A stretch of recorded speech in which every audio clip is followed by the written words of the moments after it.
यो लाओत्सेचा ताओबोध योगदास श्री जयगणेश जोशी यांचे प्रवचन. चुकलेला जीवन ठेका. जीवनाचा ठेका नीट सांभाळला तर गतसंचित संपुष्टात येईल आणि प्रत्येकजण परमात्मा होईल. या सुंदर सृष्टीचा कैवल्यानंद घेईल. येथे सत्ययुग सुरू होईल.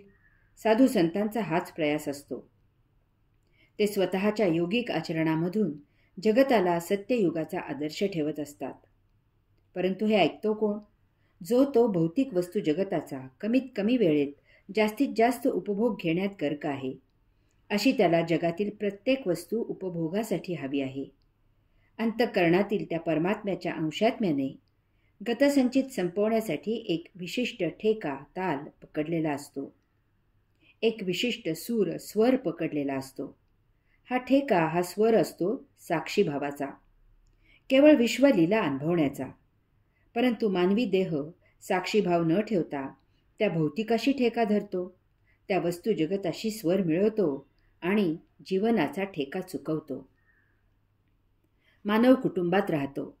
वास्तवात जगा आणि जगू द्या यासाठी एकमेका सहाय्य करू अवघे धरू सुपंथ या भावनेमधून कुटुंब संस्था निर्माण झाली आहे. त्यामधून एकोप्यातून एकमेकांच्या स्वभावाचा ताल पकडून जीवन कैवल्यानंदी करायचे आहे. सर्वांनी सर्वांची काळजी घ्यायची आहे. स्त्रीने माया ममता संगोपन करायचे आहे. पुरुषाने संरक्षण, जीवनोपयोगी वस्तूंची उपलब्धी इत्यादी गोष्टी पाहायच्या आहेत. यामधून जीवनाचा आनंद घ्यायचा आहे. परंतु येथे बळी तो कानपिळी ही अवस्था आहे. स्त्रीपेक्षा पुरुषाला शारीरिक शक्ती जास्त आहे. तो कुटुंबासाठी कमाई करतो. तो त्या बळावर कुटुंबात वर्चस्व बाळगतो, हुकमत गाजवतो, आरेरावी करतो. त्याला जसे पाहिजे तसे कुटुंबियांना वाकवायला लावतो. यामधून त्याला सौख्य आणि इतरांना दुःख मिळते. कोणाशी तरी कामानिमित्त किंवा काहीतरी कारणाने ओळख होते. त्यावेळी त्यावेळच्या कारणाने एकमेकांना मदत होते. मग कारण नसताना संबंध टिकवले जातात. एकमेकांकडे जाणे येणे सुरू होते. ओळखीचे रूपांतर मैत्रीत होते. वास्तवात याचे काहीही कारण नाही. कारण ही मैत्री टिकवायला दोघांनाही आपापल्या स्वभावाला मुरड घालावी लागते, तडजोड करावी लागते. एक दिवस ही तडजोड करणे अशक्य होते. क्षुल्लक कारणाने दोघात गैरसमज निर्माण होतात. मने कलुषित होतात. मग कावीळ झाल्याप्रमाणे एकमेकांच्या कृती चुकीच्या वाटू लागतात. शेवटी याचे पर्यवसान शत्रू होण्यात होते. जीवनात हे असे द्वैत हात धुवून मागे लागते. कारण मानव साक्षीत्व सोडतो. आत्मताल, आत्मठेका, आत्मसूर, आत्मस्वर न धरता तो देहादी इंद्रियांचा ताल, ठेका, सूर, स्वर धरतो आणि भौतिकात पुरता फसतो. मग एक भयान सत्य समोर उभे राहते. जीवनात आचरण करताना प्रथम दुसऱ्या टोकाचा विचार करावा लागतो. तरच आपल्या बाजूचे टोक आपल्या हाती टिकते. नाहीतर हाती काहीच लागत नाही. यात कैवल्य मात्र कोठल्या कोठे लुप्त होते. द्वैतापासून सावधान. जीवनाचा ताल न धरता देहादी इंद्रियांचा ताल पकडल्यामुळे मानवाला जीवन जगायला द्वैताची कास पकडावी लागते. व्यवहार सुरळीत करण्यासाठी त्याला द्वैताचा विचार करून मगच पाऊल पुढे टाकावे लागते. ही द्वैताची कसरत जमणे किंवा जमवणे तितकेच कटकटीचे आणि जिकिरीचे असते. लाओत्से या ओवीत हेच सांगत आहे. तो म्हणतो की ज्याला सत्तेवरून खाली खेचायचे असेल त्याला अगोदर काही कारणाने बढती द्यायला पाहिजे. अगदी नैसर्गिक गोष्ट आहे ही. खाली खेचायला त्याआधी वर चढवणे आवश्यक असते. जो अगोदरच खाली आहे त्याला खाली खेचता येत नाही. त्यासाठी त्याला वर करायचा आणि मग खाली पाडायचा. हा जगाचा नियम आहे. यात खाली खेचणाऱ्याचा अहंकार जोपासला जातो.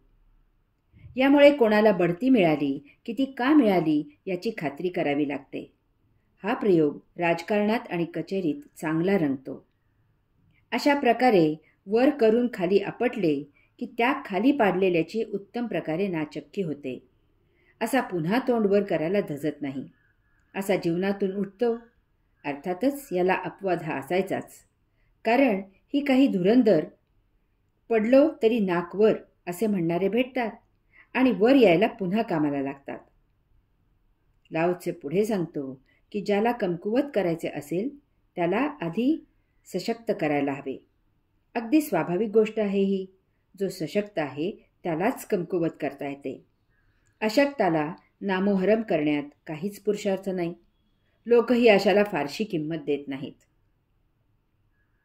तसेच बोकड खायला प्यायला घालून चांगला माजवावा आणि मग कापावा, म्हणजे भरपूर मांस मिळते. मरतुकडा बोकड खाण्यात मजा नाही. शक्तिवानाला नामोहरम केले यात आपला अहंकार कसा छान फुलतो. त्या शक्तिवानाचा गर्व कसा छान खाली येतो आणि तो कसा छान अपमानित होतो. लाओत्से पुढे सांगतो की ज्याला लोटांगण घालायला लावायचे असेल त्याला प्रथम उच्चपदी बसवले पाहिजे. अहो, जो अगोदरच खाली जमिनीवर आपल्या पायाशी आहे त्याला पाया पाडायला लावण्यात काहीच पुरुषार्थ नाही. जो सिंहासनावर आरूढ आहे त्याला आपल्या पायाशी लोटांगण घ्यायला लावण्यात पराक्रम आहे. मग आपण कसे या भौतिकात सुशोभित दिसतो. लाओत्से पुढे सांगतो की ज्याच्यापासून काही हिरावून घ्यायचे असेल त्याला आधी दिले पाहिजे. कंगाला काढून काय हिरावणार. अशा वेळी लोकही आपल्यालाच भुरटा असे म्हणतील.